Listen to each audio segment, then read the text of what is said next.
Guys, welcome back my channel veg foodies ఆర్జేవా. ఇవాళ నేను ఆలు బోండా కాకుండా ఆలు బజ్జీ వేస్తున్నాను. ఇది చాలా టేస్టీగా ఉంటుంది.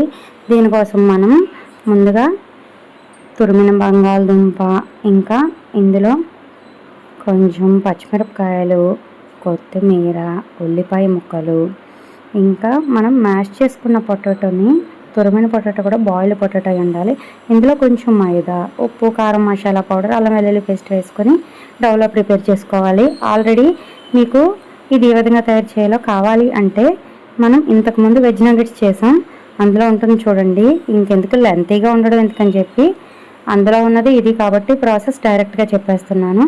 ఇప్పుడు దీన్ని పైన కోటింగ్ కోసం అని చెప్పి శనగపిండి, 1 కప్పు శనగపిండిలో 1 స్పూన్ కారం, 1 స్పూన్ మసాలా పౌడర్, సరిపడా సాల్ట్, ఇంకా 1 పించ్ వంట సోడా, ఇంకా కొంచెం వాము వేసుకుని బాగా మిక్స్ చేసుకోవాలి. ఈ మిక్స్ చేసుకున్న దాంట్లో కొద్దిగా వాటర్ యాడ్ చేసుకొని తిక్కుగానే కలుపుకోవాలి. ఏ విధంగా అన్నది ఇందులో నేను చూపిస్తాను చూడండి. కొద్దిగా కలుపుకొని అసలు బబుల్స్ లేకుండా, గడ్డలుగా అవ్వకుండా మొత్తం అంతా ఈవెన్గా కలుపుకోవాలి. ఈ కలుపుకున్న దాన్ని ఒకసారి మనం చెక్ చేసుకోవడానికి మనం ఏం చేయాలంటే ఒకసారి ఫింగర్ని అన్నది డిప్ చేయాలండి.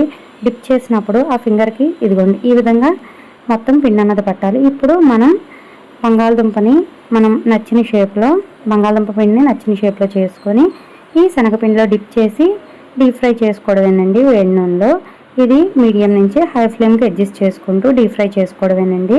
అటు ఇటు ఫ్లిప్ చేసి తర్వాత కలర్ చేంజ్ అయిన తర్వాత పక్కకు తీసేసుకొని మనం దీన్ని నిమ్మకాయ పిండి కెచప్తో కానీ లేదంటే మింట్ చట్నీతో కానీ సర్వ్ చేసుకోవడం అండి. చాలా టేస్టీగా ఉంటుంది. ఈవినింగ్ స్నాక్కి పర్ఫెక్ట్ రెసిపీ అండి. మీరు ట్రై చేసి ఏ విధంగా ఉందో కామెంట్ బాక్స్లో కామెంట్ చేయండి. ఇప్పుడు ఇది ఎంత మందంగా ఉన్నది శనగపిండి పట్టిందో ఒకసారి మీకు చూపిస్తాను చూడండి. ఎంత కలర్ఫుల్గా ఉందో కదండి. ఇప్పుడు దీన్ని కట్ చేసినప్పుడు శనగపిండి అన్నది ఎంత బాగా పట్టిందో చూడండి. అటు ఇటు కూడా బయట బొండాలకి ఏ విధంగా అయితే దల్సరిగా శనగపిండి అటు ఇటు ఉంటుందో అలా ఉంది కదండి. అంతేనండి, మీరు ట్రై చేయండి. ఏ విధంగా ఉందో కామెంట్ బాక్స్లో కామెంట్ చేయండి. నా ఛానల్ ఉన్న కొత్తగా చూసినట్లయితే సబ్స్క్రైబ్ చేయండి, పక్కన బెల్ ఐకాన్ క్లిక్ చేయండి. మీ ఫ్రెండ్స్కి రిలేటివ్స్ కూడా షేర్ చేయడం మర్చిపోకండి.